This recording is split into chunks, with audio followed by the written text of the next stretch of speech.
पत्रस 1 अध्याय 4। मसीह ने शरीर में होकर दुख उठाया तो तुम भी उसी मनसा को धारण करके हथियार बांध लो, क्योंकि जिसने शरीर में दुख उठाया वह पाप से छूट गया, ताकि भविष्य में अपना शेष शारीरिक जीवन मनुष्यों की अभिलाषाओं के अनुसार नहीं वरन परमेश्वर की इच्छा के अनुसार व्यतीत करो।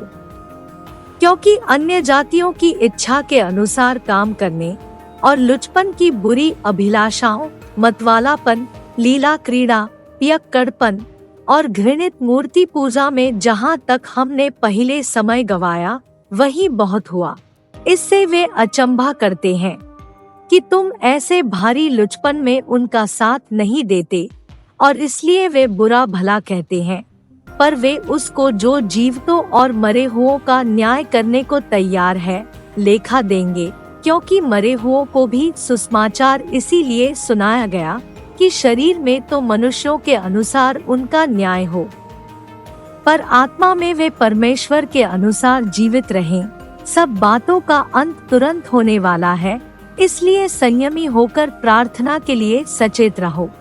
इससे वे अचंभा करते हैं कि तुम ऐसे भारी लुचपन में उनका साथ नहीं देते, और इसलिए वे बुरा भला कहते हैं। पर वे उसको जो जीवितों और मरे हुओं का न्याय करने को तैयार है लेखा देंगे। और सब में श्रेष्ठ बात यह है कि एक दूसरे से अधिक प्रेम रखो, क्योंकि प्रेम अनेक पापों को ढांप देता है। बिना कुड़कुड़ाए एक दूसरे की पहुनाई करो।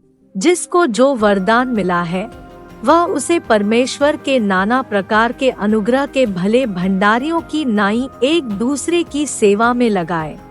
यदि कोई बोले तो ऐसा बोले मानो परमेश्वर का वचन है। यदि कोई सेवा करे तो उस शक्ति से करे जो परमेश्वर देता है, जिससे सब बातों में यीशु मसीह के द्वारा परमेश्वर की महिमा प्रकट हो। महिमा और साम्राज्य युगानुयुग उसी की है।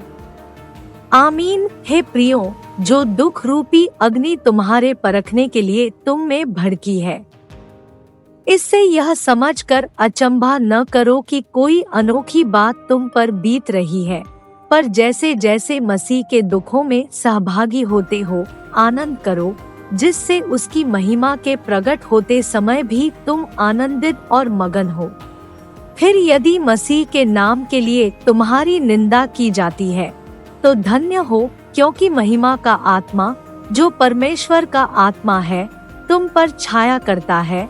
तुम में से कोई व्यक्ति हत्यारा या चोर या कुकर्मी होने या पराये काम में हाथ डालने के कारण दुख न पाए, पर यदि मसीही होने के कारण दुख पाए तो लज्जित न हो, पर इस बात के लिए परमेश्वर की महिमा करे, क्योंकि वह समय आ पहुंचा है कि पहले परमेश्वर के लोगों का न्याय किया जाए, और जबकि न्याय का आरंभ हम ही से होगा तो उनका क्या अंत होगा जो परमेश्वर के सुसमाचार को नहीं मानते। और यदि धर्मी व्यक्ति ही कठिनता से उद्धार पाएगा तो भक्तिहीन और पापी का क्या ठिकाना।